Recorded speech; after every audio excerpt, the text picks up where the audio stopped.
Hello everyone and welcome to an artsy video. So today I'm going to be showing you all how I color my photos. So most of you probably don't know this because you probably just watch my videos on YouTube. You probably don't follow me on social media, and this is my pastime drawing, and on Instagram and on Twitter I oftenly post pictures that I do.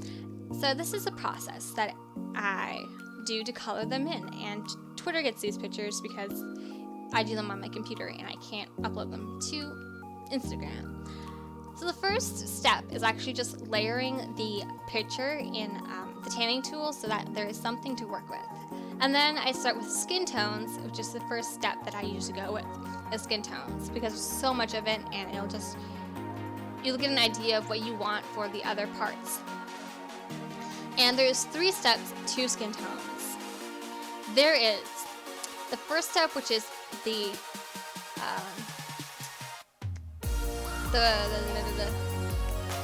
underbase, like the beginning base. I'm drawing a blank, but it's like a base, base coat of skin tone. And I go back and forth from tan tool and blush tool for the skin tone. So that's what I use. So the first is just a base, and then you have dimensions. That's all I'm calling it at this stage.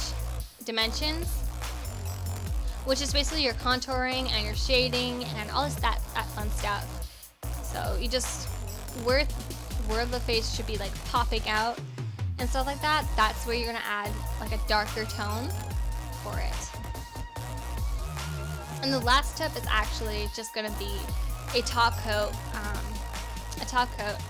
of just so that things don't look patchy between your highlighting and your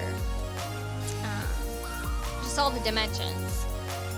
And that's basically that stage. And this is probably the longest stage. It takes you the longest probably, but it's the second easiest thing to do. The easiest thing to do is the lips, because the lips is such a small area. The hardest thing about lips is just making sure everything's in the lines, but besides that, you don't really have any problems with it. So it's the easiest. And then the hardest actually is the hair and the eyes combined. The eyes are just difficult to make them realistic or just get the right color, and just it's really hard to get the right color and stuff like that. And the hair is just tedious because you gotta build up upon the color. So that's basically it. So the skin is the longest process, but the second easiest. But it's probably the one that's the most worthwhile, because in the end, when you are looking at the picture and you see all the details, you can really see exactly where the color differentiates, and it gives like more to the picture, and it makes it look more real. And yeah, I this process is one of like most fun processes for me. Like the 2 most tedious things is this process and drawing the picture. But for me, they're not tedious. I have never enjoyed coloring. Okay? When I was a kid, when I had to color for school projects, I asked my mom to color for me. I never colored. I absolutely detest coloring with pencil crayons. And when I need to, I don't do a good job. I absolutely hate coloring with pencil crayons. And markers, I like coloring with the markers, but there's like good markers are so expensive, and I have like no money to spend on that, so I don't use markers either. Crayons are a little finicky to use. They work, but I don't like them. I don't like using them. So what do? You use iPixie, which is what I'm using. It's iPixie, I didn't say. And you go in and you do all this fun stuff. And right now I'm actually doing the top coat the skin tone. iPixie is a photo editor, so it's a photo editor, and you can add all kinds of photos. It has so many different things and tools you can use. It has a library that saves all your work, so actually this photo is from that library because I already colored this photo and this image and this sketch. This is my second time using the sketch, and here I am doing the eyes. And they're being eyes, and I'm doing my best to work with them. And this is my second time coloring this photo, and it's one of those things, like, it has a library, it stores all your photos. Like, I deleted this picture. It was amazing having it here. So, yeah. Great. Here I'm working with the lips. I was experimenting because I wanted the lips to look like less flat, so I went in with a tanning tool and kind of like outlined the outer part of the lip, and then went in with the light pink and kind of like did the inner part of the lips between where I outlined, just to see if it'd give more dimension, and it kind of did.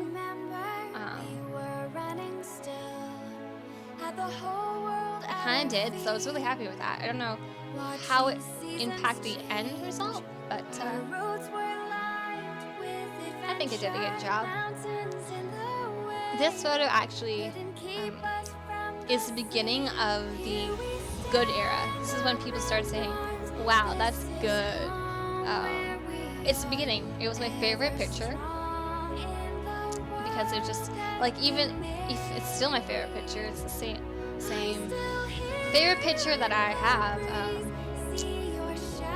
I'm very proud of it, even though it has a lot of flaws in it. I'm really proud of it, and it's the beginning of the good era. So a lot of times when you look at my sketchbook, there's like really good pictures, and then there's this one, which always stands out to me, and I'm like, this is my favorite. Which is pretty strange because it's not the greatest, but I still love it. And it's just the beginning of the good era, which I break it up into 3 eras. I think it's 3 eras, but it's just the beginning of portraits, which is one of the greatest, and then there's the good era, and then there's now, which is the heavy shading era, I guess. I'm working with the hair now, and I'm going over the tedious part of erasing around the skin and going back in and erasing around the skin and all that tedious stuff. This is where you notice that the neck gets kind of messed up a little bit. That I don't know how I drew the neck. This was like beginning, like when I was starting to understand portraits, so I didn't have a really good concept of a lot of things. Like the ears look like monkey ears, and they were barely recognizable. So the ears still kind of look like that today. I didn't do ears for a long time after this. After this one, and I just started doing ears again, but I've been looking at a art book for ears, like one of the art books I got, I think it was on Easter time.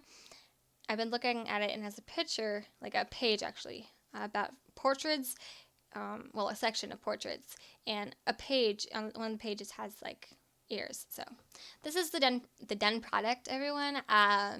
This is actually what it looks like done, and when it's printed off, it will look like that as well. And yeah, so that's basically it, guys. At the end of this video, there will be the original picture, the one that I had colored in originally, and it's the kind of the one that is in my portfolio right now. I hope you guys enjoy this video, and I'll see you guys in the next one. Bye.